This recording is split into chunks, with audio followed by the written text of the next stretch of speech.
তো এখানে হচ্ছে তো কোটা থাকার কারণে একটা শিক্ষিত সমাজের মধ্যে নানান ধরনের সংকোচ অনীহা সৃষ্টি হচ্ছে। মেধাবীরা তাহলে বিদেশের দিকে পাড়ি দিবে।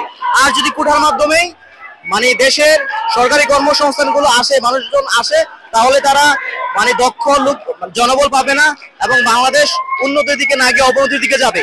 কারণ সেখানে সুশিক্ষিত এবং দক্ষ জনবল সেখানে যেতে পারতেছে না কোটার কারণে। তাই আমি মনে করি যাতে কোটাটা বিলুপ্ত করা হয়, শুধুমাত্র প্রতিবন্ধী কোটা রাখা হয় অথবা উপজাতি 1% অথবা 2%, তাহলে বাংলাদেশ একটা উন্নয়নশীল দেশে এবং উন্নত দেশ হিসাবে বিবেচিত হবে।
আমরা আত্মসম্মানে